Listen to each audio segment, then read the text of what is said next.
untuk mempresentasikan hasil diskusinya.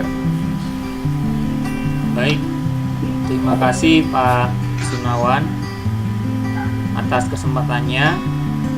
Di sini kami kelompok 1 akan mempresentasikan hasil dari diskusi kami. Di sini saya bertindak sebagai moderator, akan memimpin diskusi pada sesi yang kedua ini kelompok 1.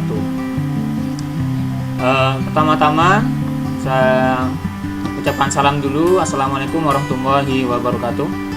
Waalaikumsalam warahmatullahi wabarakatuh. Yang terhormat Bapak Sunawan selaku fasilitator dan teman-temanku guru CGP Angkatan 3 yang sangat bersemangat sekali.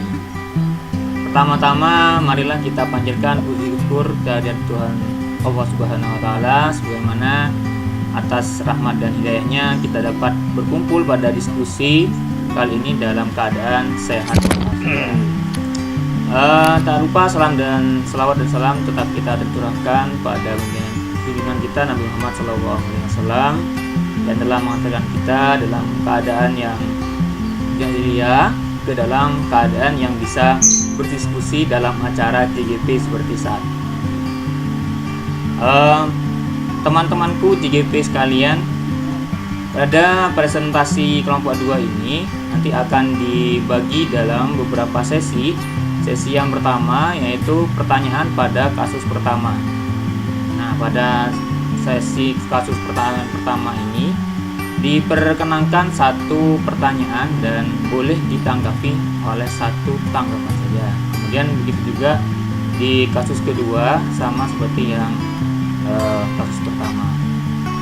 Oke, biar tidak menghabiskan banyak waktu, saya persilahkan untuk Bu Indah Maharani untuk mempresentasikan hasil diskusi kelompok kami pada kasus pertama. Silakan Bu Indah. Mohon maaf, alat untuk kasus saya, kasus pertama saya yang mempresentasikan, Pak. Oh iya, maaf. Silakan Pak Nur Jami, kasus pertama untuk dipresentasikan. Baik, terima kasih Pak Kutsi. Bismillahirrahmanirrahim. Yang terhormat Bapak Sunawan dan rekan-rekan calon guru penggerak. Assalamualaikum warahmatullahi wabarakatuh. Waalaikumsalam warahmatullahi wabarakatuh. Syukur alhamdulillah kita panjatkan kehadirat Allah Subhanahu wa taala karena kita masih dianugerahi kesehatan sehingga dapat bersuah dalam ruang daring pada sore hari ini. Pada kesempatan ini saya akan memaparkan kasus 1 langsung saja, yaitu kasus 1 saya bacakan. Seorang guru matematika dan wali kelas 8, Ibu Santi, sakit sehingga tidak dapat masuk dan mengajar. Akhirnya dicarikan guru pengganti, Ibu Eni. Ibu Eni baru 2 tahun menjadi guru SMP. Beberapa murid perempuan, Vivi dan Natali, mengetahui hal ini dan mulai menggunakan kesempatan dan bersikap seenaknya, tertawa dan tidak mengindahkan kehadiran Ibu Eni. Ibu Eni mencoba mendekati kedua murid perempuan tersebut dan menegur mereka dengan halus. Namun ketiganya tetap berlaku tidak pantas. Mereka tetap tidak mengerjakan tugas dan malah mengobrol. Keesokan harinya, Ibu Santi memanggil Vivi dan Natali serta menanyakan tentang laporan Ibu Eni. Ibu Santi menanyakan apakah mereka bersedia melakukan restitusi. Vivi dan Natali sempat berdebat sedikit, namun pada akhirnya mengatakan akan meminta maaf. Ibu Santi menanggapi bahwa tindakan itu boleh saja dilakukan kalau mereka ingin melakukannya, dan menanyakan kembali apa yang mereka bisa lakukan dengan restitusi. Baik Vivi maupun Natali mengakui bahwa perilaku mereka tidak sesuai dengan keyakinan kelas. Keduanya mengusulkan bagaimana kalau mereka mengadakan sebuah diskusi kelas dengan teman-teman sekelas tentang bagaimana seharusnya sikap mereka dalam menjalankan keyakinan kelas, terutama tentang sikap saling menghormati, serta mengusulkan mengirim email kepada Ibu Eni tentang keputusan mereka tersebut. Mereka pun akan memberitahu Ibu Eni bahwa mereka akan mengusulkan kepada kepala sekolah agar kali waktu ketiadaan guru, agar Ibu Eni yang menggantikan, dan pada kesempatan itu mereka dapat menunjukkan sikap yang lebih santun.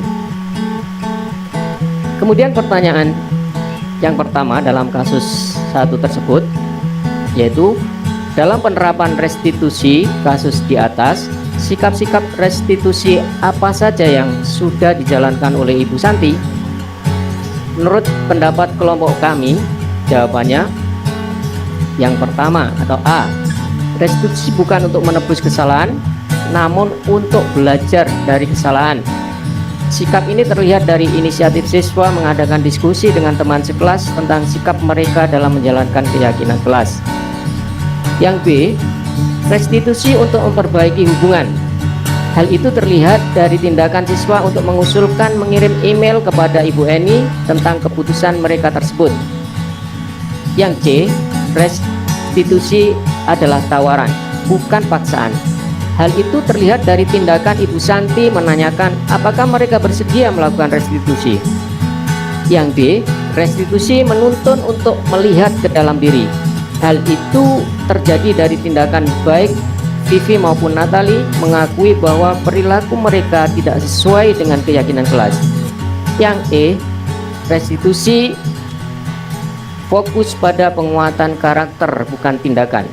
Hal itu terlihat dari tindakan permintaan maaf, sikap saling menghormati dan menunjukkan sikap yang lebih santun. Yang F, restitusi fokus pada solusi. Hal itu terlihat dari tindakan tindakan Bu Santi menanyakan apakah mereka bersedia melakukan restitusi. Yang G, restitusi mengembalikan murid yang berbuat salah pada kelompoknya. Hal itu terlihat dari tindakan melibatkan teman kelompoknya atau teman sekelas tentang bagaimana seharusnya sikap mereka dalam menjalankan keyakinan kelas. Pertanyaan yang kedua, apakah restitusi yang diusulkan Vivi dan Natali sudah sesuai dengan kesalahan yang telah dibuat? Bagaimana dengan solusi yang diusulkan keduanya? Langkah-langkah restitusi apa saja yang sudah dilakukan? Jawaban menurut kelompok kami, A, meminta maaf kepada Bu Eni. B, berdiskusi melibatkan teman kelompoknya atau teman sekelas tentang bagaimana seharusnya sikap mereka dalam menjalankan keyakinan kelas. C, mengusulkan kepada kepala sekolah agar diberi kesempatan agar mereka dapat menunjukkan sikap yang lebih santun. Langkah-langkahnya, yang A, menstabilkan identitas. Vivi dan Natali sempat berdebat sedikit, namun pada akhirnya mengatakan akan meminta maaf. Ibu Santi menanggapi bahwa tindakan itu boleh saja dilakukan kalau mereka ingin melakukannya. Yang B, validasi tindakan yang salah, yaitu Ibu Santi memanggil Vivi dan Natali serta menanyakan tentang laporan Ibu Eni. Yang C, menanyakan keyakinan tentang bagaimana seharusnya sikap mereka dalam menjalankan keyakinan kelas, terutama tentang sikap saling menghormati. Pertanyaan yang ketiga, yang terakhir, dalam kasus di atas, posisi apakah yang telah diambil oleh Ibu Eni dalam menangani Vivi dan Natali? Jelaskan jawaban Anda. Menurut kelompok kami, posisi yang diambil Bu Eni adalah bertindak sebagai teman. Untuk kasus berikutnya akan disampaikan oleh Ibu Indah Maharani. Kepada Ibu Indah Maharani kami persilakan.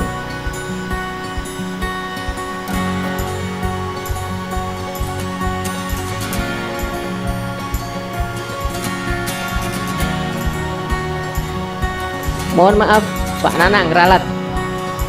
Pada Pak Nanang kami persilakan.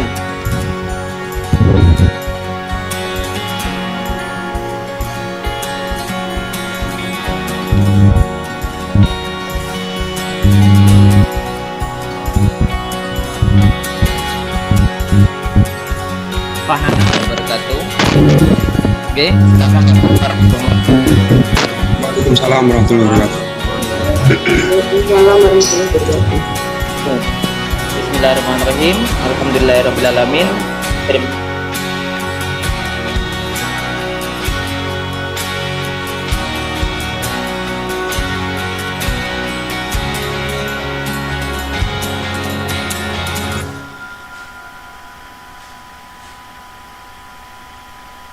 Pak Nanang. Kami yang sangat luar biasa dari diskusinya sampai malam. Saya sangat terkesan.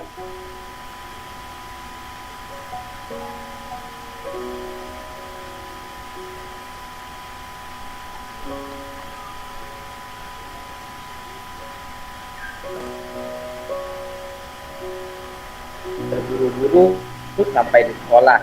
Dia pun akhirnya sampai di gerbang sekolah, tapi baru menyadari kalau tidak menggunakan sepatu hitam seperti tertera di peraturan sekolah. Di depan pintu kelas, Bapak Lukman memperhatikan sepatu Sabrina yang berwarna putih. Sabrina berusaha menjelaskan bahwa dia terburu-buru dan salah mengenakan sepatu. Pak Lukman menanyakan kepada Sabrina, apa peraturan sekolah tentang seragam dan warna sepatu? Sabrina menjawab sudah mengetahui sepatu harus berwarna hitam, namun terburu-buru dan salah mengenakan sepatu. Selain tidak mungkin untuk kembali pulang karena rumahnya jauh sekali, Pak Lukman tetap bersikeras pada peraturan yang berlaku dan mengatakan, ya sudah, kamu sudah melanggar peraturan sekolah, kamu salah, sudah terlambat, salah pula memakai warna sepatu. Segera buka sepatumu kalau tidak bisa mengenakan warna sepatu sesuai peraturan. Sabrina meminta maaf dan memohon kembali kepada Pak Lukman agar dapat tetap mengenakan sepatunya dan berjanji tidak akan mengulang kesalahannya. Namun Pak Lukman tidak mau tahu. Tidak, kamu telah melanggar peraturan sekolah.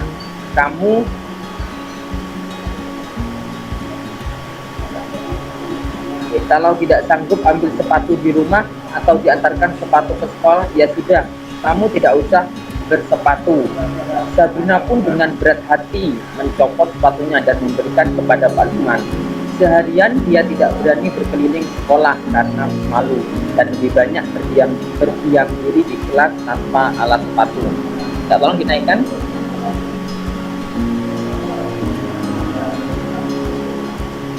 Oke, kita tolong dinaikkan. Kebutuhan di sini ada beberapa pertanyaan. Kebutuhan apa yang dibutuhkan oleh Sabrina? Jawaban dari kelompok kami, kebutuhan dasar yang dibutuhkan oleh Sabrina adalah kebutuhan akan cinta dan kasih sayang, kebutuhan untuk hikmah. Sedangkan yang mencerminkan hal tersebut dapat diketahui bahwa Sabrina tidak mendapatkan perhatian dari orang tuanya yang tidak mengingatkan waktu untuk berangkat ke sekolah sehingga ia terburu-buru dan salah menggunakan sepatu. Selain itu, ketika Sabrina memberikan alasan akan keterlambatannya, namun langsung dibantah atau dipatahkan dan tidak didengar oleh Bapak Lukman. Yang kedua, nilai kebajikan atau keyakinan sekolah apa yang dituju dengan bersepatu warna hitam. Di sini kelompok kami menjawab salah satu peraturan memakai berwarna hitam, sepatu berwarna hitam, yaitu untuk menghindari adanya kesenjangan sosial atau pamer dengan menggunakan sepatu yang warna-warni yang dipakai oleh siswa-siswi yang ada di sekolah. Yang ketiga, bila Bapak Lukman mengambil posisi sebagai seorang manajer, kira-kira apa yang akan dikatakannya dan bagaimana sikapnya, seperti apa yang akan ditawarkan kepada Sabrina? Kelompok kami menjawab, sikapnya Pak Lukman dengan nada suara yang tulus, bahasa tubuh yang tidak kaku, dekat kepada murid. Dikatakannya, Sabrina, apakah kamu tahu bahwa ke sekolah tidak boleh menggunakan sepatu yang berwarna putih? Sabrina menjawab, ya saya tahu Pak. Pak Lukman kemudian menjawab lagi, ya jadi kamu melanggar keyakinan sekolah ya. Kira-kira bagaimana kamu akan memperbaiki masalah ini? Dan aku menjawab, baik Pak, maaf kalau saya tidak bisa pulang karena rumah saya jauh. Saya berjanji besok saya akan datang lebih pagi dan menggunakan sepatu berwarna putih. Pak Lukman kemudian mengatakan, baik, itu bisa dilakukan. Apakah besok akan ada masalah untuk kamu supaya menggunakan sepatu warna hitam ke sekolah? Tidak Pak, saya bisa menggunakan sepatu berwarna hitam ke sekolah. Baik, saya hargai usahamu untuk memperbaiki diri. Saya tawarkan apa yang akan kamu lakukan jika hal itu terjadi. Nah, mungkin itu pemaparan dari kasus 2 yang telah kami kelompokkan dari kelompok 2. Terima kasih. Wassalamualaikum warahmatullahi wabarakatuh. Waalaikumsalam warahmatullahi wabarakatuh. Salam. Terima kasih atas pemaparan materinya kepada Pak Nurjamhi dan Pak Nanang. Untuk sesi kedua berikutnya yaitu sesi diskusi pertanyaan dan jawaban. Nah, untuk kelompok 2 silakan untuk mengajukan pertanyaan. Ibu Agustina, silakan Bu Agustina. Ya, terima kasih Bapak Kursi atas kesempatannya untuk kelompok 2 memberikan pertanyaan. Pertanyaan dari saya adalah dari kasus 1 tadi yang dilakukan Bu Eni yang menggantikan Bu Santi pada Natali, dan siapa satunya? Vivi ya, yaitu Vivi Natali. manakah? Ya, manakah yang termasuk motivasi ekstrinsik dan manakah yang termasuk motivasi intrinsik? Itu saja. Terima kasih. Saya ulangi pertanyaannya Bu Agustina dari kasus pertama, yang manakah yang termasuk motivasi ekstrinsik dan motivasi intrinsik, begitu ya? Ya. Silakan pertanyaan yang kedua dulu.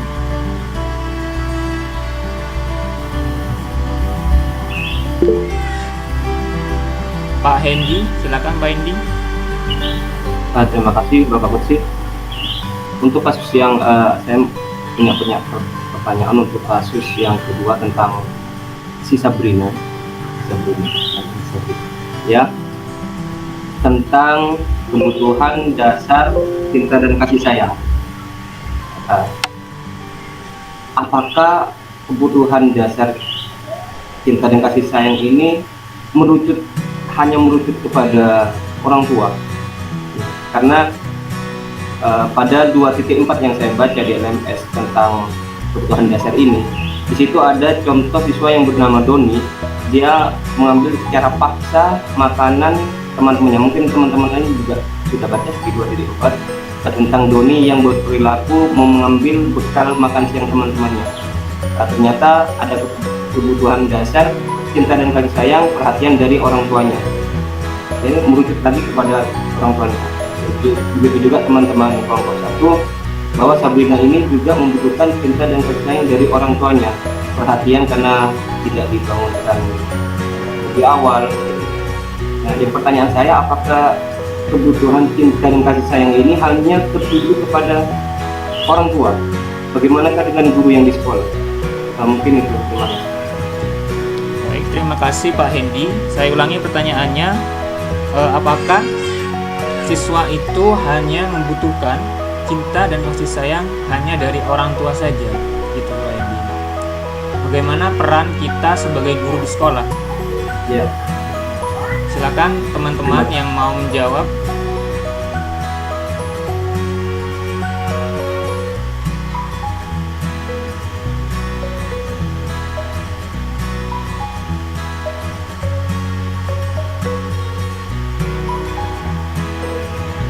Silakan Bu Indah. Baik, terima kasih. Assalamualaikum warahmatullahi wabarakatuh. Saya akan menjawab pertanyaan yang pertama, yaitu dari kasus 1. Pertanyaan dari Ibu Agustina Indriani tentang manakah yang termasuk motivasi intrinsik dan manakah yang termasuk motivasi ekstrinsik. Seperti itu, nggih. Menurut kelompok 1 yang dari, izinkan share screen, nggih.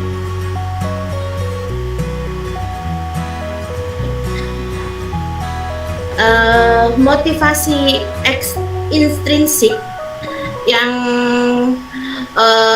didapat oleh Vivi dan Natali, yaitu ketika mereka akhirnya melakukan restitusi, di mana mereka berkaca dari kegiatan yang dilakukan, dari tingkah laku yang mereka lakukan selama pembelajaran Bu Eni. Di situ mereka melakukan restitusi, di mana yang seperti yang kita ketahui bahwa restitusi itu adalah kegiatan yang melibatkan siswa untuk merefleksikan tingkah lakunya untuk memperbaiki tingkah lakunya, bukan refleksi atas dasar kesalahan, tetapi merefleksikan diri atas kegiatan yang mereka lakukan untuk mendapatkan perbaikan. Nah, setelah mereka merestitusi, akhirnya dari kegiatan restitusi itu, akhirnya mereka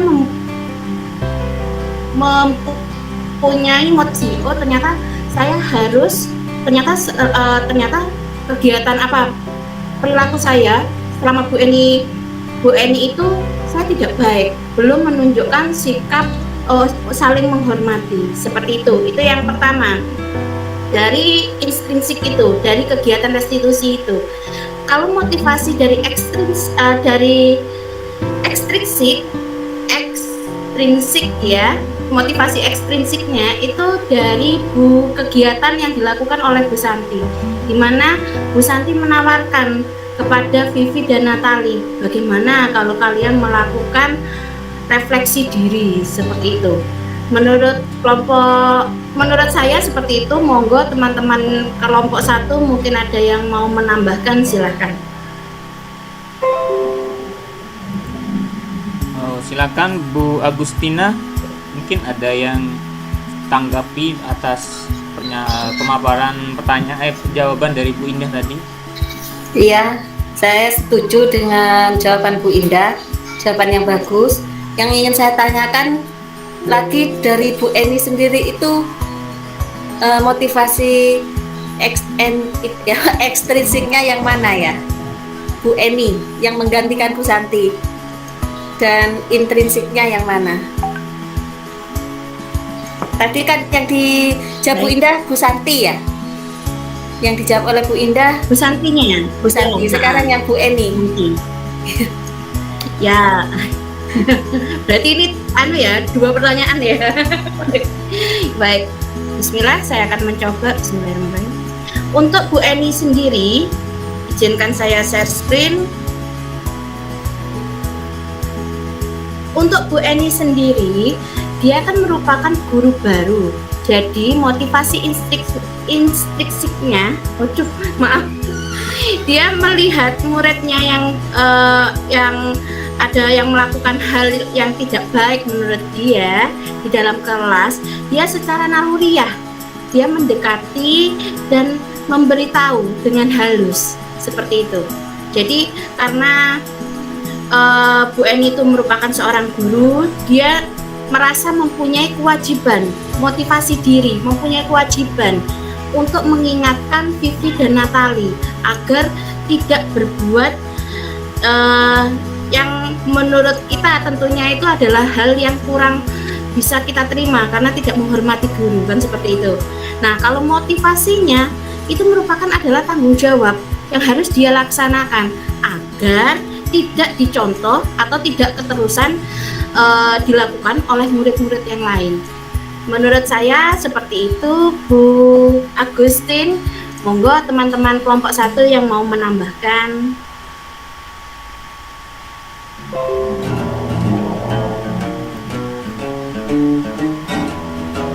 Seperti itu. Mungkin ada lagi. Oke.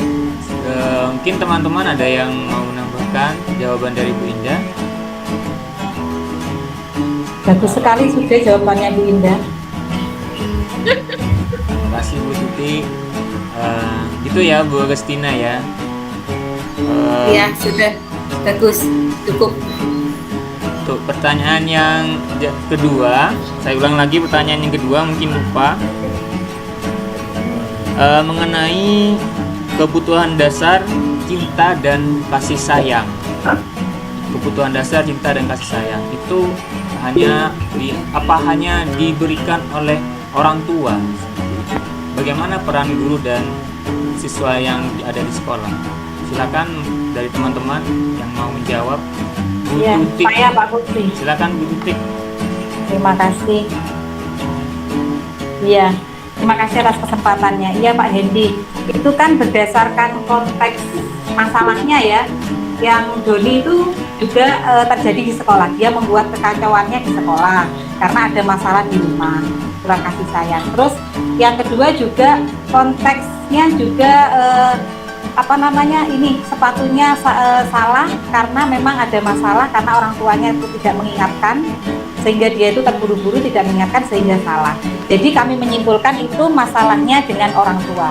Pada dasarnya kasih sayang itu juga tidak hanya pada orang tua.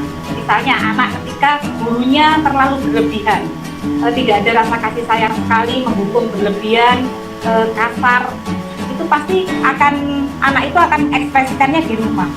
Pasti kan seperti itu. Jadi sebenarnya kalau anak itu kebutuhan kasih sayangnya ya dari berbagai pihak, baik dari teman, dari guru, maupun dari orang tua. Misalnya dibully oleh temannya, pasti anak itu akan bercerita kepada siapa yang mengasihi sayangi dia. Kalau dia tidak ada tempat untuk mengekspresikan atau tempat untuk mencari kasih sayangnya, pasti yang terjadi seperti si Doni tadi, berbuat kenakalan, merebut makanan temannya, seperti itu. Dan seperti siapa nomor 2 namanya? Kasus nomor 2 namanya siapa? Pak Kutsi? Sabrina. Nah, Sabrina itu juga akhirnya dia tidak mematuhi peraturan yang ada, keyakinan sekolah yang ada, seperti itu. Jadi kebutuhan kita dan kasih sayang itu tidak hanya merujuk kepada orang tua, tetapi kenapa di situ kok sepertinya merujuk ke orang tua? Hanya konteksnya saja, konteks soalnya saja. Kebutuhan dan kasih sayang itu dibutuhkan dari berbagai pihak.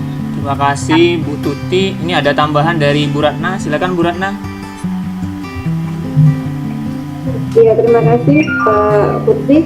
Betul sekali yang disampaikan oleh Ibu Tuti bahwa memang kasih sayang itu tidak hanya dari orang tua, tapi dari teman, kemudian dari binatang peliharaan pun itu bisa. Ya, kebutuhan kasih sayang kita bisa diperoleh dari sana. Nah, dari kasus Sabrina, hal itu ditunjukkan kalau ini ya, kasih sayang yang bukan dari orang tua, tapi kasih sayang dari guru. Itu di kasus tersebut disebutkan bahwa Sabrina itu mencoba menjelaskan kenapa dia terlambat begitu, kenapa alasan dia terlambat, tapi tidak diberi kesempatan oleh Bapak Lukman. Jadi Bapak Lukman ya udah, karena dia melanggar tata tertib ya berarti dia harus menerima hukumannya.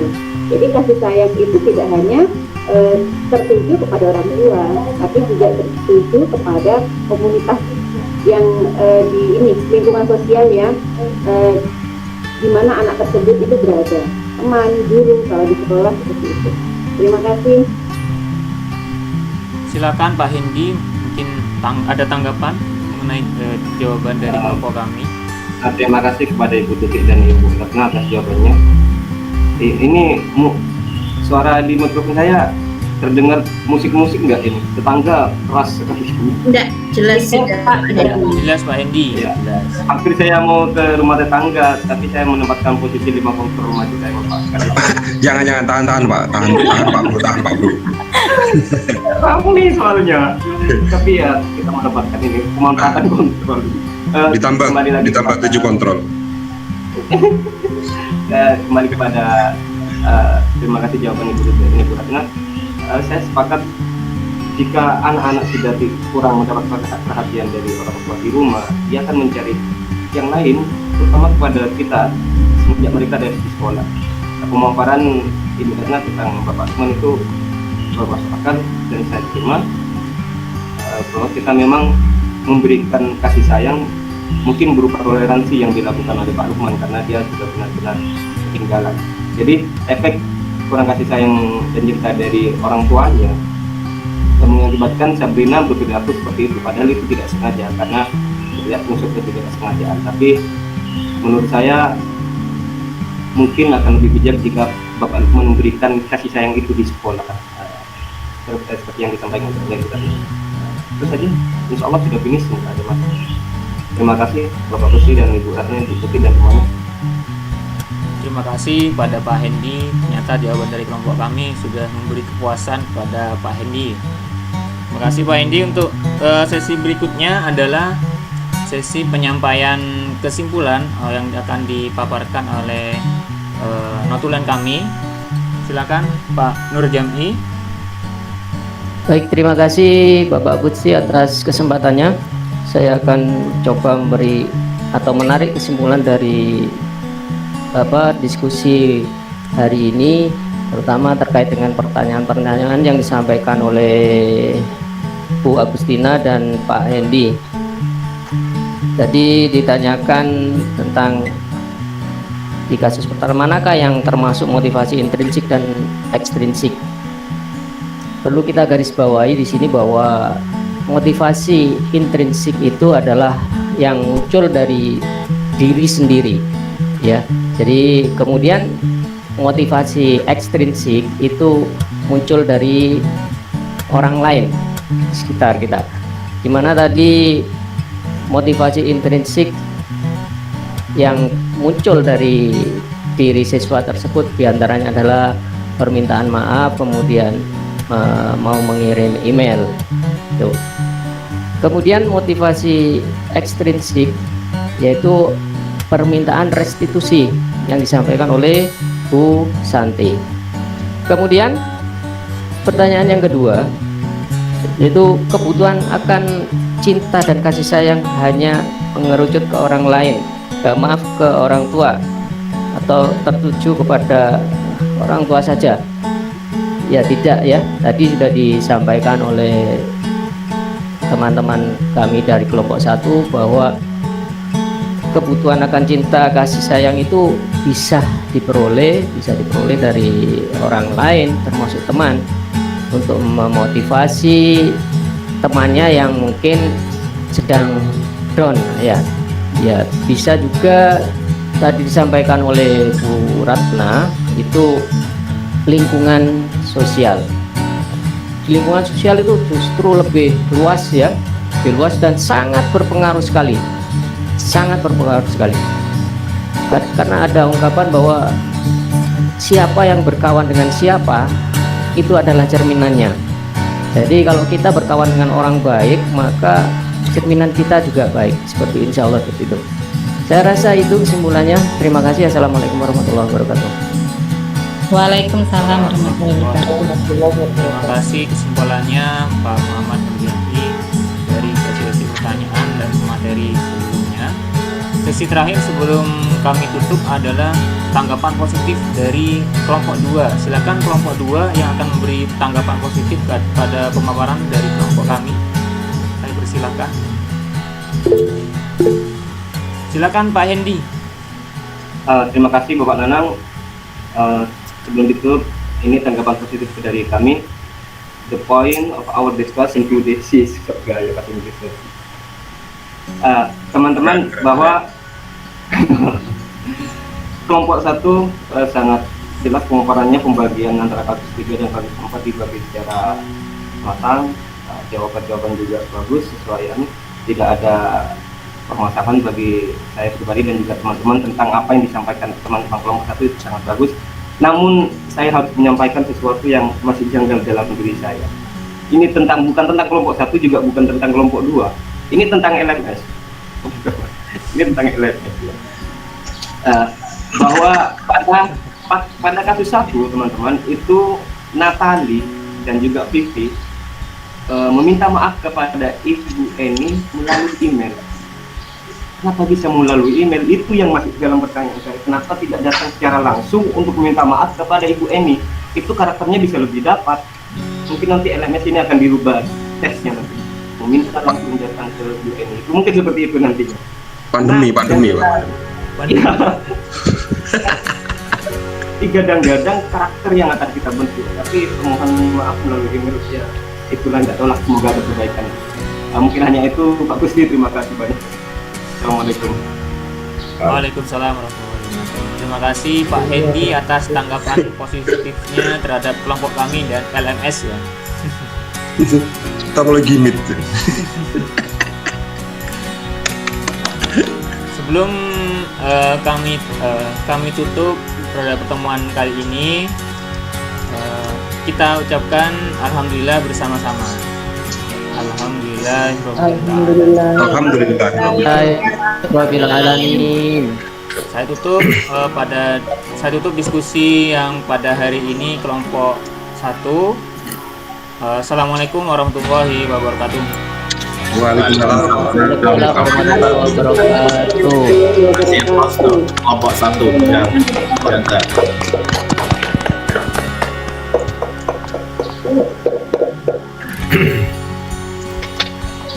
Baik, teman-teman CGP, tadi ya bisa saja ya apa yang disampaikan Pak Kudsi tadi, bahwasanya di LMS ngapain ya minta maaf lewat email ya, luar biasa. Pak Hendi, Pak. Ya. Pak Oh, Pak Hendi, Hendi ya. Pak Oh, Pak Hendi. Hendi ya, Pak Hendi ya. Nah ini, iya masih kali ini ya saya tahu juga kalau minta maaf tuh lewat email itu ya, kira-kira ya apa ya. Nah tapi begini, tidak menutup kemungkinan ya, di ruang elaborasi nanti itu kan ada kita untuk menyiapkan pertanyaan-pertanyaan untuk unsur ya, di sana ada tim pengembang juga yang ikut di dalamnya. Itu bisa jadi ya dipertanyakan kenapa membuat kasus itu kok meminta maafnya lewat email seperti itu. Apakah ya seperti yang dikatakan Pak Fitur tadi, apa karena pandemi ya mungkin seperti itu, dan tidak dimungkinkan untuk tatap muka ya seperti itu. Tapi benar juga ya yang siapa tadi yang mengomentari Pak Kudsi ya,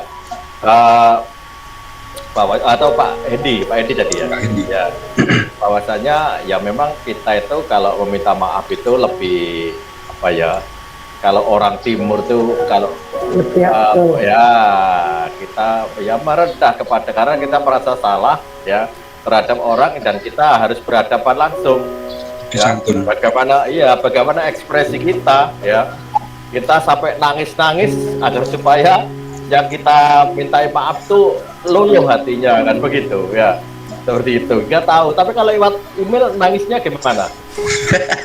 Pakai icon, Pak. Pakai emoticon, Pak. Ya, Pakai emoji, ya. emoticon. Ya. Pakai link YouTube, Pak. Terus yang perlu digarisbawahi juga tadi ya tentang kasusnya Pak Lukman ya, Pak Lukman cek gerena ya,